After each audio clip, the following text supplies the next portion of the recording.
UP PCS प्रारंभिक परीक्षा 12 फरवरी 2023 को होने जा रही है।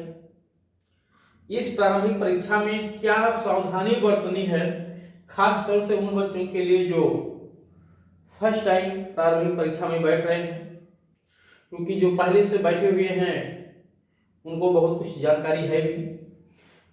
प्रारंभिक परीक्षा में माइनस मार्किंग किया गया है, 1/3 नंबर काट लिए जाएंगे अगर आपका एक प्रश्न गलत होता है तो जो आपका सही हुआ, जैसे आपने 5 क्वेश्चन सही किया है, टोटल आपने 6 क्वेश्चन अटेम्प्ट किया, जिसमें से आपने जो है एक क्वेश्चन आपने इसमें से 3 सही किया और 3 आपका गलत हो गया।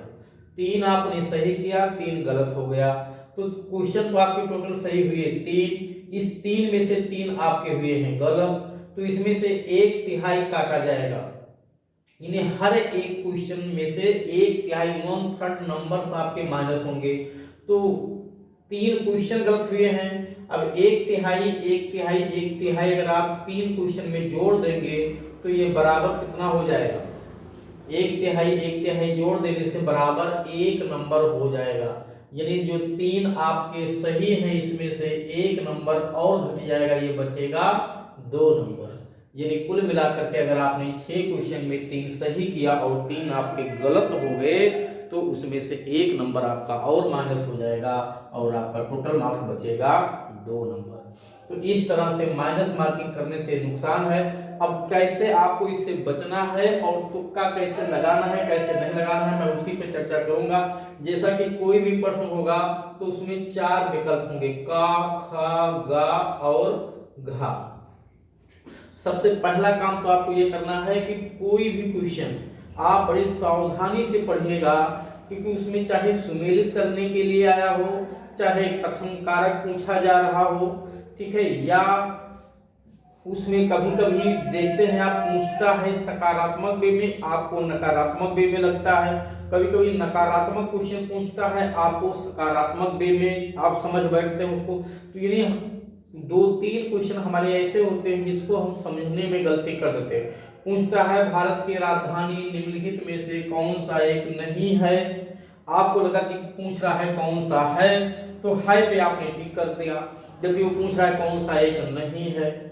तो इस तरह से गलती है और नहीं में समझने में गलती होती है। वो क्यों होता है, या तो जल्दबाजी में होता है या ओवर कॉन्फिडेंस में होता है। तो हमें क्या करना है, सबसे पहले ये समझ लेना है कि वो प्रश्न कह क्या रहा है, ये हमेशा ध्यान रखिएगा। खास तौर से वो प्रश्न जो आपको अच्छे से आ रहे होंगे उसको भी देखिएगा, और चारों विकल्प को बिना पढ़े हुए आप किसी भी जो है विकल्प पे टिक मत करिएगा। तो ये भी सावधानी पढ़ना है कि क्वेश्चन पहले हमें रीड करना है कि वो पूछ क्या रहा है, नकारात्मक में पूछ रहा है या सकारात्मक में पूछ रहा है। दूसरा, उसके चारों विकल्प क्या हैं, चारों विकल्प देख लेना है, फिर चारों में से आपको छांटना है कि इसमें एग्जैक्ट सही क्या है। कभी कभी चारों विकल्प सही जैसे हमें दिखते हैं, ऐसी स्थिति में जो सबसे बेहतर उत्तर होगा हमें उस पर टिक करना होगा, और अगर पहले से क्लियर है कि ये 3 है ही नहीं तो फिर उस पर टिक कर देंगे।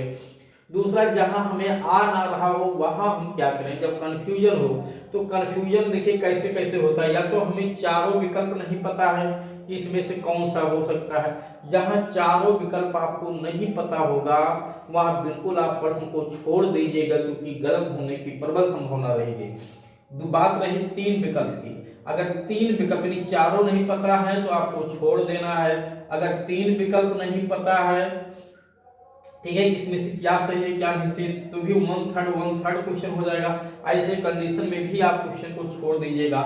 जहां आए कि 2 क्वेश्चन में से क्या सही है, यानी ये तो आपको पता चल गया कि ऊपर के 2 या नीचे से 2, यानी 2 विकल्प नहीं सही हैं, सही केवल 2 ही हैं, ये तो आप श्योर हो, लेकिन उसमें से कौन सा सही है इसी में कंफ्यूजन है। ऐसी स्थिति में भी अगर ये नहीं क्लियर हो रहा है कि दोनों में लगता है कि 50-50 ये भी सही है 50 ये भी सही है, ऐसी स्थिति में भी आप क्वेश्चन को छोड़ दीजिएगा। अब आती है एक तीसरी कंडीशन कि जहां 2 विकल्प में आपको एक पे प्रबल संभावना हो, 75 से अधिक प्रतिशत आपको संभावना हो कि वो सही ही है, और एक पे 25% या कम, बस थोड़ा सा वो जो है उंगली लगा दे रहा है कि हम भी थोड़ा सही हैं, यानी आपको परेशान कर रहा है, ऐसी स्थिति में अगर आपको लगता है कि मार्क्स बहुत ज़्यादा नहीं पहुंच पा रहे हैं तो आप वहाँ रिस्क उठाइएगा, अन्यथा रिस्क मत उठाइएगा। बात रही कट ऑफ की कि कितनी कट ऑफ जाएगी, ठीक है, तो एक नियर अबाउट कट ऑफ का पैरामीटर क्या होगा। कट ऑफ को लेकर के आपको बहुत ज़्यादा चिंता नहीं करना है। कट ऑफ का निर्धारण अभी बिना पेपर को देखे बहुत एग्जैक्ट कर पाना किसी के लिए भी असंभव है, ठीक है। हाँ, फिर भी जो परंपरागत तरीके से अभी तक पेपर आए हैं, लास्ट पेपर को ध्यान में रखते हुए एक अनुमान जरूर व्यक्त किया जा सकता है। हाँ, ये अनुमान बहुत हद तक सही ही हो एग्जैक्ट ये मैं नहीं कह सकता हूँ, लेकिन ये है कि संभावना प्रबल ही रहेगी कि जो अनुमान व्यक्त किया जा रहा है वो लगभग जो है सही भी साबित होगा। जैसे बात रही जनरल की कट ऑफ की, क्योंकि पोस्ट 303 पोस्ट रखी गई है और मैं सच्चाई बता दूं कि यूपी में तैयारी करने वालों की संख्या 2000 से ज़्यादा नहीं है। जो तैयारी करने वाले बच्चे हैं उसमें से अच्छे बच्चे जिनको पकड़ है जो है प्रोविजंस पे, उनकी संख्या 2000 भी एग्जैक्ट नहीं है, उससे भी कम है। बाकी तो सब भीड़ के रूप में ही है, ठीक है।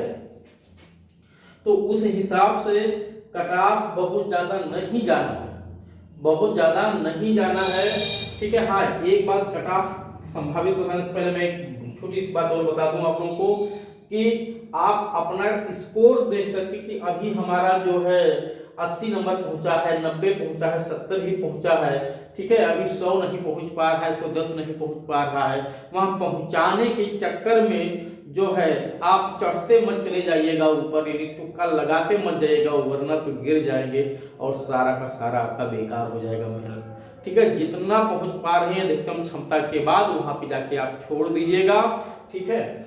अब संभावित कट ऑफ की बात अगर मैं करूं तो जहां तक रही सामान्य वर्ग की, तो सामान्य वर्ग की जो कट ऑफ जानी है वो मैक्सिमम, ठीक है, 250 मैक्सिमम, इससे ज्यादा तो किसी कीमत पे नहीं जाएगा, इससे कम रहेगा। मेरा जहां तक अनुमान है कि ये 225-30 के आसपास रहेगा, ठीक है, 225-30 के आसपास रहेगा, लेकिन 250 तो मैक्सिमम मैं बता दिया हूं कि मैं इससे कभी गलत साबित नहीं हो सकता, ठीक है। बाकी ये 220-25 मतलब 20-25-30 से ज्यादा नहीं जाना है, 30 से मैक्सिमम नहीं जाना है, इसी बीच में जो है 20 से लेकर के 30 के बीच में कट ऑफ रहेगी लगभग 220 से लेकर के 220 क्या ये 215 मान लीजिए, 215 से लेकर के 235 मैक्सिमम, इसी बीच में जनरल की कट ऑफ रहना, इससे ज्यादा नहीं जाना है। बात रही ओबीसी की कट ऑफ, तो ओबीसी की कट ऑफ ज्यादा से ज्यादा 195 से लेकर के 220 तक, मुश्किल से 195 से 220 के बीच में कट ऑफ रहना, इससे ज्यादा नहीं जानी है कट ऑफ।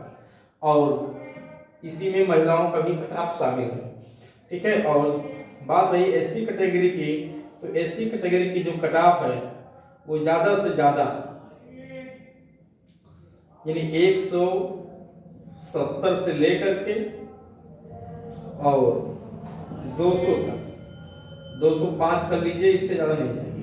170 से लेकर के 205 के बीच में जो है एससी की भी कट ऑफ रहेंगे। ये मैं पिछले पेपर के आधार पे बता रहा हूँ।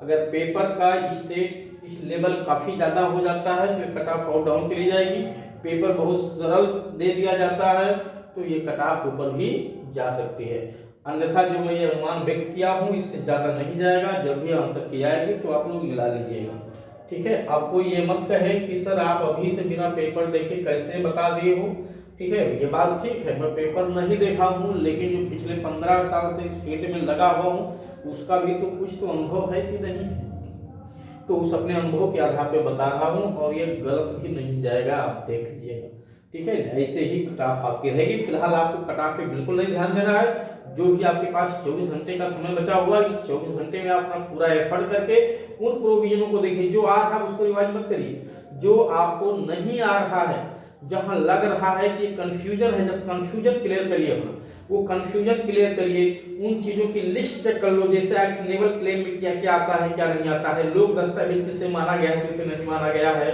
ठीक है, सिविल प्रकृति के वाद की लिस्ट क्या है वो लिस्ट फटाफट देख लो।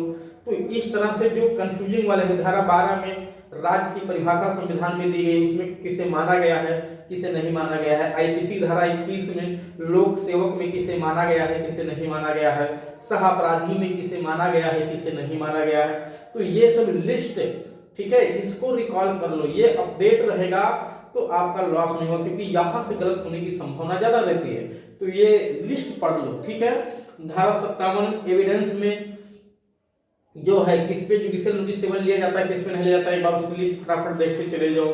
कहाँ कितनी संख्या बताई गई है, संख्या पे फटाफट चर्चा करते चले जाओ, ठीक है। राइट टू प्राइवेट डिफेंस में मृत्यु कार्य करने का अधिकार कितने विषयों तक पे दिया गया है, संपत्ति की दशा में कितने विषयों तक दिया गया है, गृह भेदन कितने प्रकार से हो सकता है, घोर उपाधि कितने तरह से हो सकता है, मानहानि के अपवाद कितने हैं, प्राइवेट जो है मर्डर के कितने एक्सेप्शन है, कितने जो है आपराधिक मनोबोध पे कितने एक्सप्लेनेशन है, ठीक है। इन सब चीजों को फटाफट देख लो, ठीक है। जहां से गलत होने की नंबरिंग गलत होने की संभावना आपको लगती है कि गलत हो जाएगा।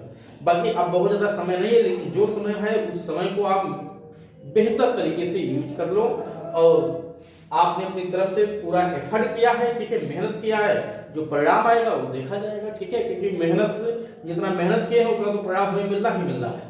अब मेहनत अगर हमारा अंदर होने तक का है तो उतना परिणाम हमें उतना अच्छा रिजल्ट मिलेगा, नहीं उतना मेहनत किए होंगे तो फिर हमको बाहर रहना ही पड़ेगा, निराशा हाथ लगेगी, ठीक है। तो चलिए, जैसे पेपर संपन्न होगा फिर मैं आप लोगों से मिलूंगा, और नया बैच भी हमारे यहाँ प्रारंभ होने वाला है, ठीक है। ऑलरेडी मैं जो है चैनल पे इसको अपडेट कर चुका हूँ, मैसेज डाल चुका हूँ, जिस किसी बच्चे को क्लास ज्वाइन करनी है नई बैच, वो इस नंबर पे संपर्क करके अपनी सुविधा अनुसार क्लास ज्वाइन कर सकता है, चाहे ऑनलाइन हो या ऑफलाइन हो।